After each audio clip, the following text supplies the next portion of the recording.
দশ জনের মতো ছিল মনে হয় তখন, না? জি স্যার 11 জন ছিল।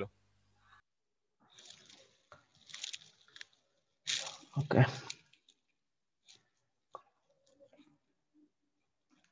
ম্যাক্সিমাম চলে আসছে। সো এই ক্যাটালন নাম্বারের সাথে তোমরা কি একজন তো পাইলাম পরিচিত, আর কেউই পরিচিত না? ওকে, এখন তো পরিচয় হইলো। স্যার ক্যাটালন নাম্বার ক্যাটালন অফ পড়ছিলাম, এন but এখন ওকে, তো এটা ক্যালকুলেট করে এইভাবে। এখন এটা কেন এই রকম, মানে এটার এক্সপ্রেশনটা কেন এরকম, এটার প্রুফ আসলে অনেক ভাবে করা যায়। অনলাইনে একটু সার্চ করলেই মিনিমাম 10-12টা ডিফারেন্ট ডিফারেন্ট প্রুফ পাবা কিভাবে ক্যাটালন নাম্বার এটা হয়। আমি আসলে প্রুফের দিকে যাব না, আমি আমরা দেখবো আসলে যে কি কি টাইপের প্রবলেমের সলিউশন আসলে এটা। একেবারে প্রথমেই এবং সবচেয়ে ফেমাস যে অ্যাপ্লিকেশনটা আছে এটা, সেটা হচ্ছে তোমার কাছে ধরো একটা n/n গ্রিড আছে।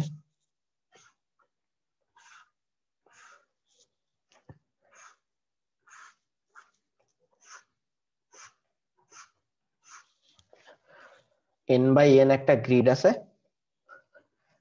তুমি এখান থেকে শুরু করে এখানে যাবা, অথবা আদার ওয়ে অ্যারাউন্ড, তুমি এখান থেকে শুরু করে এখানে আসতে পারো। তুমি যেটা করতে পারবা সেটা হচ্ছে, তুমি যদি এখান থেকে স্টার্ট করো, এটা যদি স্টার্ট হয়, এটা যদি এন্ড হয়, তুমি আইদার ডানে যেতে পারবা অথবা উপরে যেতে পারবা। লেফট এবং ডাউন কোনো মুভ তুমি দিতে পারবা না। প্রশ্ন হচ্ছে কত ভাবে তুমি এখান থেকে স্টার্ট থেকে এন্ডে যাইতে পারো। আরো একটা এডিশনাল কন্ডিশন আছে, এই যে লাইনটা আছে কর্নার বরাবর, এই লাইনটা কখনো ক্রস করতে পারবে না।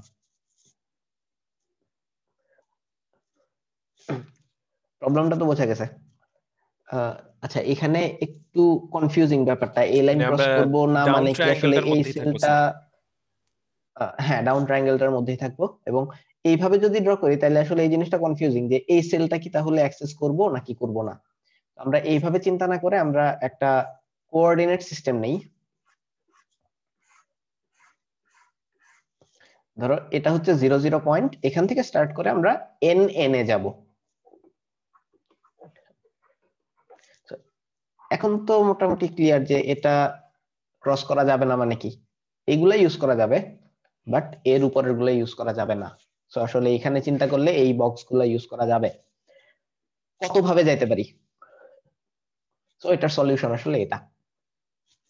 এখান থেকে আসলে একটু কম্বিনেটরিক্স নিয়ে মাথা মানে তুমি যদি ক্যাটালগ নাম্বার না চিনে থাকো, তোমাকে যদি জাস্ট এই প্রবলেমটা সলভ করতে দেওয়া হয়, তুমি একটু ঘাটাঘাটি করলেই আসলে এখানে চলে আসতে পারবা। এটা নিজেরা একটু ট্রাই করে দেখো যে কিভাবে এই জিনিসটা সলভ করা যায়। এই টাইপের কম্বিনেটরিয়াল প্রবলেম আশা করি তোমরা কম বেশি সলভ করছো। তো এটা একটা প্রবলেম যেটার সলিউশন হচ্ছে ক্যাটালগ নাম্বারস। আরো একটা ফেমাস প্রবলেম আছে যে n পেয়ার অফ প্যারেনথেসিস দিয়ে, সাপোজ এখানে কয়টা আছে, 3টা পেয়ার আছে, কতগুলা ভ্যালিড ব্র্যাকেট সিকোয়েন্স বানানো যায়। তো এই 3 পেয়ার দিয়ে এটা একটা পসিবল সলিউশন, এটা একটা পসিবল সলিউশন, এটা একটা পসিবল সলিউশন। তো বুঝতেই পারতেছো এই সবগুলাই আসলে ব্যালেন্সড। আনব্যালেন্সড অর ইমব্যালেন্সড কোনগুলা?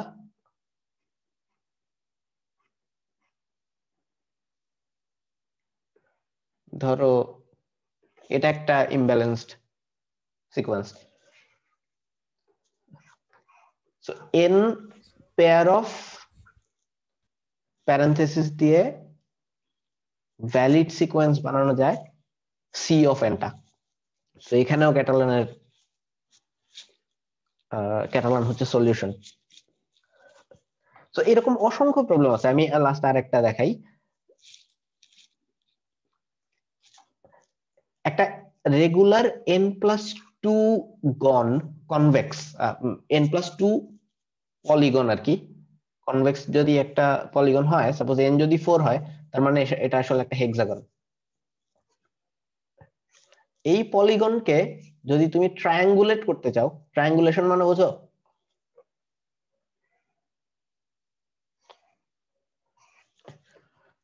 নন ওভারল্যাপিং ট্রায়াঙ্গেলে ভাগ করতে হবে এটাকে।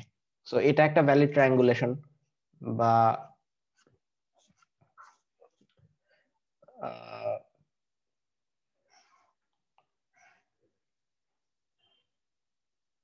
এটা একটা ভ্যালিড ট্রায়াঙ্গুলেশন। সো এরকম n+2 গণের ভ্যালিড ট্রায়াঙ্গুলেশন হচ্ছে nth ক্যাটালান। সো তোমরা যদি ইন্টারেস্টেড হও আরো ঘাটাঘাটি করতে পারো, দেখবা যে এরকম অসংখ্য সিকোয়েন্স, অসংখ্য প্রবলেমের সলিউশনে চলে আসে এই ক্যাটালন সিকোয়েন্স। তো এই জিনিসটা আসলে আগে থেকে গেস করা যায় না, ওকে, যে এটা ক্যাটালন আসতে পারে। বাট মজার ব্যাপারটা হচ্ছে, তুমি যদি এই সিকোয়েন্সটা কোনোভাবে, সিকোয়েন্সটার এই প্রথম কয়েকটা যদি মিলে যায় বাই এনি চান্স, যদি ওই প্যাটার্ন দেখে দেখে সলভ করতে চাও আর কি, ধরো তুমি কম্বিনেটোরিয়াল ডিরেক্ট সলিউশন পাচ্ছ না, বাট প্রথম কয়েকটার জন্য সলভ করে তুমি এই কয়েকটা নাম্বার পাইছো, তো তখন আসলে একটা সন্দেহ তৈরি হয় যে এটা ক্যাটালান হতে পারে। তখন আসলে একটা অ্যাটেম্প্ট নেওয়া যায় যে আমি ক্যাটালান দিয়ে সলভ করে দেখি যে আসলে হয় কিনা। অথবা যখনই তুমি ওই সন্দেহটা পোষণ করতেছো, তখনই তুমি আসলে এই ফর্মুলাটা জানো, তখন তুমি তোমার ওই প্রবলেমের সাথে এই ফর্মুলাটা একটু ক্রস চেক করতে চাইতে পারো, যে ওকে আমি চেক করে দেখি যে আসলে যদি হাতে প্রবলেমও থাকে সলিউশনও থাকে, ওটা ভেরিফাই করাটা ইজিয়ার হয় একদম র্যান্ডমলি সলিউশন খোঁজার চেয়ে। তো এইসব সেন্সে এটা আসলে হেল্পফুল। কারো কোনো কোশ্চেন আছে এই ক্যাটালান নিয়ে? না স্যার। ওকে, না স্যার। আরো একটা ফেমাস সিকোয়েন্স আছে, এটা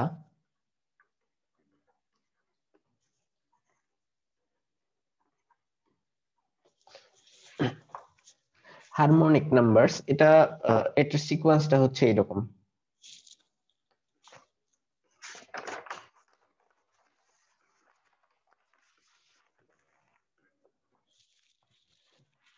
তো nth হারমোনিক হচ্ছে এটা। এটা কেন হারমোনিক নাম্বার নাম বুঝতেই পারতেছো মনে হয়, যে এটাকে আমরা কি বলি, ফোর্থ হারমোনিক, এটাকে বলি nth হারমোনিক। তো এই সিকোয়েন্সটা অসংখ্য জায়গায় আসলে ইউজ হতে পারে। আমরা যখন নরমালি কম্পিউটেশনাল কমপ্লেক্সিটি ক্যালকুলেট করি আমাদের ডেভেলপ করা বিভিন্ন অ্যালগোরিদমের, বা different type of problem solve করতে গেলে এই জিনিসটা আসতেই পারে, যে এই টাইপের একটা সিকোয়েন্স যদি অ্যারাইজ হয়, ওই সিকোয়েন্সের nth টার্ম পর্যন্ত সামেশনটা কত। তো এটা এটা হচ্ছে h(n), nth harmonic, harmonic number আর কি।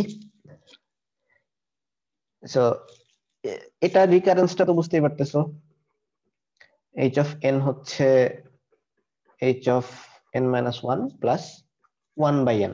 এটার একটা ক্লোজড ফর্মও আছে আসলে, একটা না একাধিক ক্লোজড ফর্ম আছে। একটা হয় এরকম, এখানে কিছু সিরিয়াস ক্যালকুলাস চলে আসে,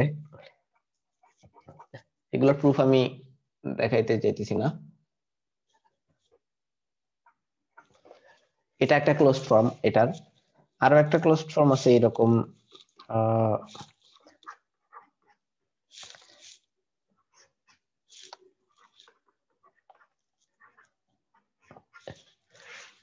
এই সাইনটা কি মিন করে, থার্ড ব্র্যাকেটের ভিতরে n+1 আর 2, সাপোজ এটা কি মিন করে, এটা তো তোমরা জানো তাই না? জি স্যার। এটা হচ্ছে এনসিআর। আর এটাকে বলে আহ, আসলে ওইটা আগে দেখানো উচিত ছিল। স্টার্লিং নাম্বারের নাম শুনছো তোমরা?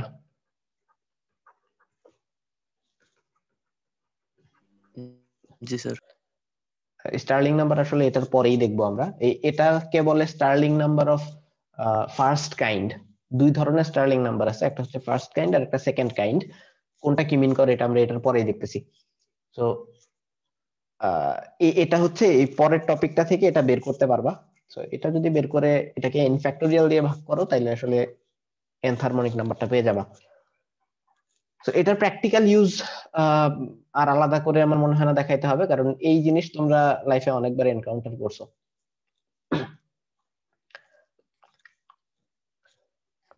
ফোর্থ এন্ড লাস্ট ওয়ান, আসলে এই চ্যাপ্টারে আরো বেশ কয়েক ধরনের নাম্বার আছে, বাট এই চারটা বেশি কনভিনিয়েন্ট মনে হয়েছে আর কি।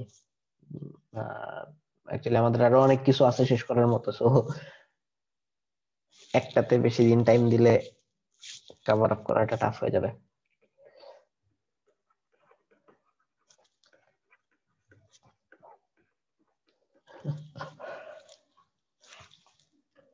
তোমরা যদি কেউ কখনো ওই কম্বিনেটরিক্স এর চিট শিট নিয়ে ঘোরো, যদি ইউজ করা লাগে বা কম্বিনেটরিক্স নিয়ে ঘাটাঘাটি করো, এই সাইনটার পাশাপাশি আরো বেশ কিছু ধরনের সাইন তোমরা দেখে থাকতে পারো। ধরো এটা হচ্ছে এনসি কে, এই টাইপের ইয়ে দেখতে পারো, এই টাইপের নোটেশন দেখতে পারো, এই টাইপের নোটেশন দেখে থাকতে পারো, এই টাইপের দেখতে পারো। সো প্রত্যেকটারই কিছু মাহাত্ম্য আছে, এটা আমরা চিনি আর এটা আমরা দেখব না।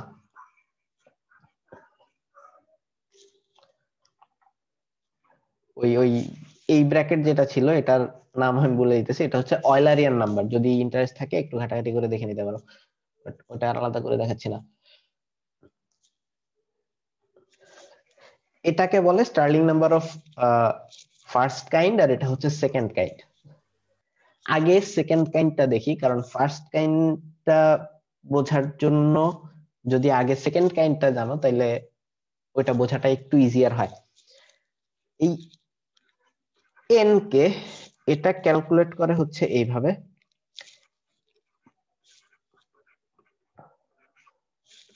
এটা রিকারেন্সটা হচ্ছে এইরকম আর কি, n-1 k-1। সো আমরা এনসিআর ক্যালকুলেট করতে পারি না খুব ইজিলি এইরকম ভাবে, যে n-1 k প্লাস জি স্যার, ডিপি n-1 ফর্মে। k-1। সো এটার সাথে এটা ডিফারেন্সটা দেখো, জাস্ট এটার সাথে একটা কে টার্ম মাল্টিপ্লাই করা হয়েছে। তো এই রিকারেন্স দুইটার মধ্যে ডিফারেন্সটা এই জায়গাতেই, বাট এই জিনিসটা বাইর করলে আসলে কিছু স্পেশালিটি চলে আসে। এটা কি ধরনের স্পেশালিটি? এই এন কে মানে Stirling of second kind of N K, এই জিনিসটা মিন করে হইতেছে তুমি এন সংখ্যক ডিস্টিংক্ট নাম্বারের একটা সেটকে কত ভাবে কে সংখ্যক সাবসেটে ভাগ করতে পারো। যদি এন হয় 4 এবং সেটটা হয় এরকম 1 2 3 4, এবং কে যদি হয় 3 ধরি, কে যদি হয় 3, এটার মানে হচ্ছে এটাকে তোমার তিনটা পার্টিশন করা লাগবে। তো পার্টিশন গুলা কি কি হইতে পারে? 1 2 3 4। স্যার কোনোটা কি ফাঁকা সেট থাকতে পারে? না, নন এমটি হইতে হবে প্রত্যেকটা সেট।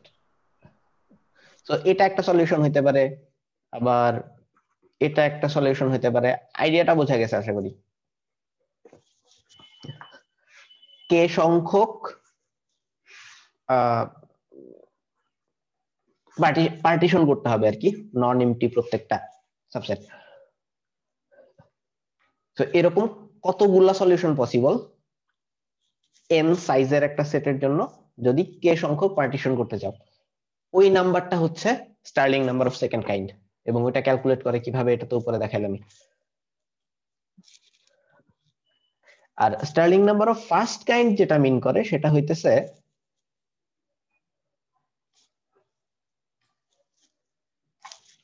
এই এন কে এখানে যেমন সাবসেটে ভাগ করছি মানে পার্টিশন করছি, এখানে যেটা করা লাগে সেটা হইতেছে কতগুলা সাইকেল আছে। এখন সাইকেল কি জিনিস?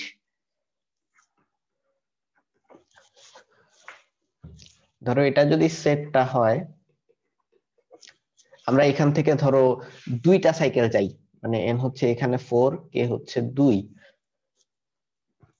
সো এই যে 1 2 3 4, এটা একটা সাইকেল, এটা ইটসেলফ একটা সাইকেল। তুমি যদি এখান থেকে এই দুটাকে আলাদা করো তাহলে এই জিনিসটা বুঝতে পারবা যে এই 1 2 3 এই তিনটা পাশাপাশি আছে, সো আমি এটাকে চাইলে এখান থেকে আলাদা করে দিতে পারি। আর 4 ইটসেলফ একটা সাইকেল। আবার যদি তুমি এইভাবে চাও যে 1 3 2, এটাও কিন্তু পসিবল। 1 3 2 মানে এই সিকোয়েন্সটা ব্রেক করা যাবে না আর কি, either clockwise or counter clockwise. So এরকম কতগুলা সলিউশন পসিবল, এটা হচ্ছে Stirling number of first kind. So এটা ক্যালকুলেট করে হচ্ছে এইভাবে,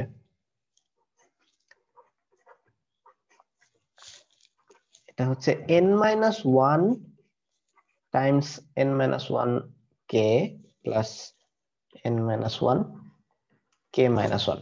আগেরটাতে এখানে কে গুণ হয়েছিল, এখন প্রত্যেকবার n-1 গুণ হবে। তো এই দুইটা আহ,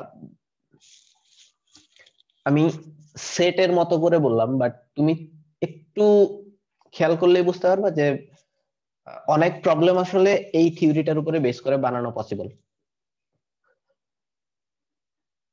সাপোজ এই সেকেন্ড কাইন্ড নিয়ে যদি আমরা কথা বলি, এখানে বলা হয়েছিল কি যে একটা সেটকে কে সংখ্যক পার্টিশন করতে হবে।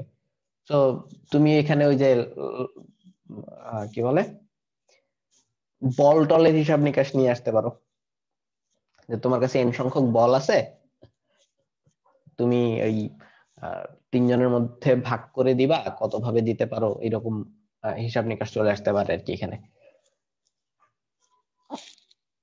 সো স্যার এই বলকে ডিস্টিংগুইশ হইতে হবে তাইলে, আর মানুষগুলোকে ইনডিস্টিংগুইশ।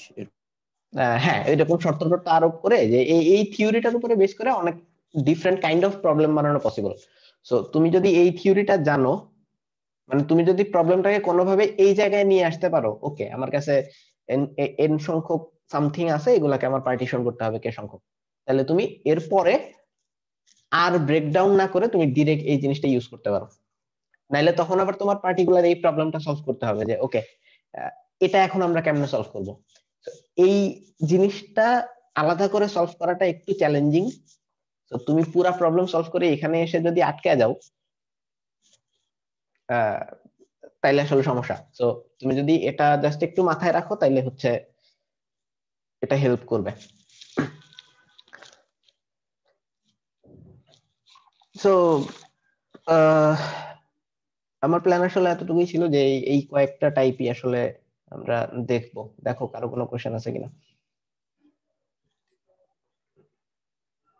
আর কেউ যদি পার্সোনালি ইন্টারেস্টেড হও আর আরো কিছু ঘাটাঘাটি করতে পারো ডিফারেন্ট টাইপ অফ নাম্বারস এর জন্য, তোমাদের বইয়ে আরো কয়েক টাইপের নাম্বার আছে যেগুলো আমি মেনশন করিনি এখানে।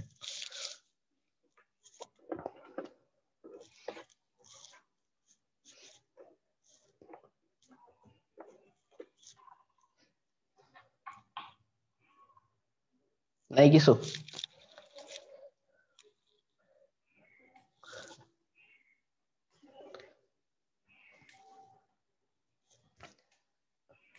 ওকে, তো তোমরা কি প্রবলেম সলভ করো না নিজেরা খুব একটা? এক দুইজনেরটা একটু আভাস পাওয়া যায়, বাট বাকিরা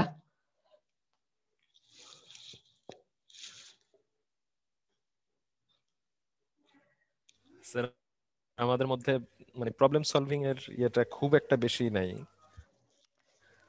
এই জিনিসটা তো গ্রো করা উচিত। তোমরা কি প্রোগ্রামিং কন্টেস্টে পার্টিসিপেট করো না, মানে আহ, কি বলে ইউনিভার্সিটি থেকে, সরি কলেজ থেকে? জি স্যার, জি স্যার। তাহলে তো কিছু প্র্যাকটিস, মানে দুইটা টিমও যদি পার্টিসিপেট করে কথার কথা, তাও তো 6 জন পাওয়া উচিত। স্যার খুব কম হয় স্যার আমাদের মধ্যে স্যার। স্যার যারা করে তারাও টিমমেট পেতে অবস্থা খারাপ হয়ে যায়। এই কালচারটা আসলে শুরু করা উচিত, মানে যারা আসলে এই ফিল্ডে মানে আসো, তোমরা তোমাদের পরবর্তী প্রজন্মকে একটু এনকারেজ করো আর কি। কারণ যারা আসলে প্রবলেম সলভিং করো তারা তো আসলে বুঝতে পারো যে এটার মজাটা, তো তাদেরকে আর নতুন করে কিছু বলতে হবে না। বাট যারা ওই লার্নিং ফেজটা পার করতে গিয়ে ছেড়ে দেয় বা ওই ইন্টারেস্ট কিভাবে পাবে সেটাই বুঝতে পারে না, তাদেরকে একটু মোটিভেট করলে এটা আসলে নিজেদের জন্যই ভালো হবে। কারণ এই ফিল্ডে যদি জবও করতে চাও, ওই এক্সপিরিয়েন্সটা কিন্তু লাগবে। মানে ওই এক্সপিরিয়েন্সটা লাগবে বলতে ইন্টারভিউর জন্য অবশ্যই লাগবে, এবং ঢোকার পরে ওই জিনিসটা খুব হেল্প করে। কিভাবে হেল্প করে এটা হয়তো ডিরেক্টলি বোঝা যায় না, বাট অ্যাকচুয়ালি হেল্প করে। সো মানে আলটিমেটলি দেখা যাবে যে এখন যদি একদমই কোডিং এর সাথে টাচে না থাকো, একদমই প্রোগ্রামিং না করো, পরবর্তীতে জব মার্কেটে যাইতে গেলে একটু সাফার করতে হবে, বা তখন হইলেও শিখতে হবে কম বেশি। Why not now. যাক, অফ টপিক কথাবার্তা না বললি, শেষ করে দিই আজকে, ঠিক আছে? স্যার ক্লাস অ্যাটেন্ডেন্সের ব্যাপারটা স্যার আমি যতটুকু সম্ভব স্যার ট্রাই করতেছি যে অ্যাটেন্ডেন্সটা কিভাবে গ্রো আপ করা যায়, বাট স্যার আমি কেন পারতেছি না স্যার এটা আমি নিজেও বুঝতেছি না স্যার। আহ, এটা আসলে অনেক কিছুর উপরে ডিপেন্ডেন্ট হইতে পারে। ধরো সবাই মনে করতে পারে ওকে, লেকচার্স তো পরে পাওয়াই যাইতেছে, সো আমি ওখানে 1 ঘন্টায় স্যার আমাদের না মধ্যে দেখে পরে 2 গুণ ফাস্টার করে আধা ঘন্টায় দেখতে পারবো, এরকম মেন্টালিটি থাকতেই পারে। আমি ওটাকে ডিসঅনার করতেছি না, বাট সবার তো এরকম আসলে হওয়ার কথা না। আরো একটা হইতে পারে যে ওকে, আমি ধরে রাখতে পারতেছি না। অন্যান্য কোর্সের কি অবস্থা আমি জানি না। না স্যার এইরকম না অ্যাকচুয়ালি। না স্যার, এরকম না স্যার। অনলাইন অনেকেই তো হওয়াতে স্যার, আসলে ঝামেলাটা অনেকের বেশি। অ্যাকচুয়ালি এইরকম স্যার না স্যার। সমস্যাও থাকে, এটাও ঠিক স্যার। আহ, স্পেশালি নেটের সমস্যাটা হ্যাঁ, একটু থাকে অনেক জায়গাতে। হ্যাঁ, তা থাকে কিন্তু স্যার এখন আমাদের মধ্যে আমি যেটা দেখছিলাম স্যার সম্পূর্ণরূপে, জি স্যার স্যার। একটা বড় অংশ আছে স্যার, এরা ম্যাথে ভয় পায় স্যার। ওই কেসে তো আসলে কিছু করার নাই।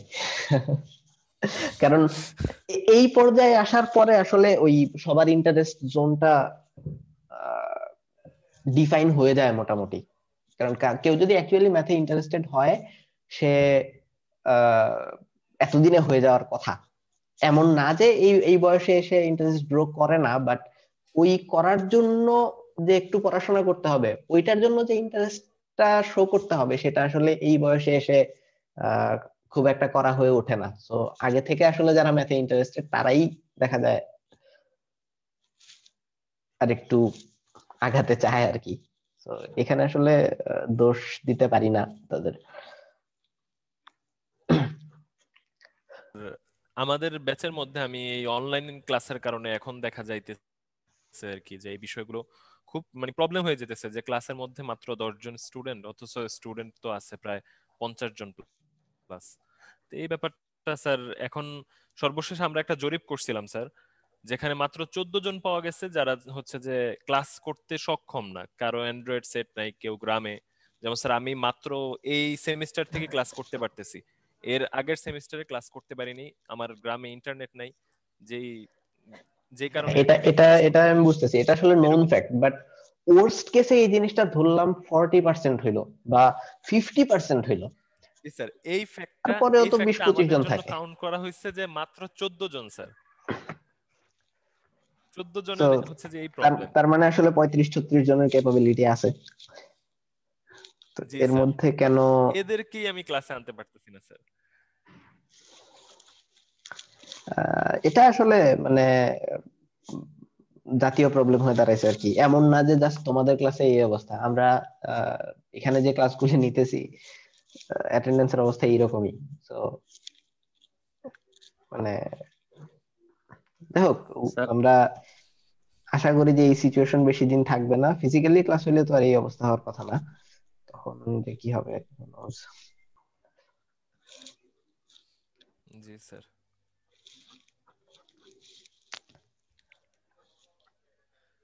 ওকে, বলবো আর কিছু নাকি শেষ করে দিব? না স্যার, এতটুকুই স্যার। ওকে, শেষ করতেছি তাহলে। আসসালামু আলাইকুম স্যার। আসসালামু আলাইকুম স্যার। আসসালামু আলাইকুম স্যার। আসসালামু আলাইকুম। ওয়ালাইকুম আসসালাম।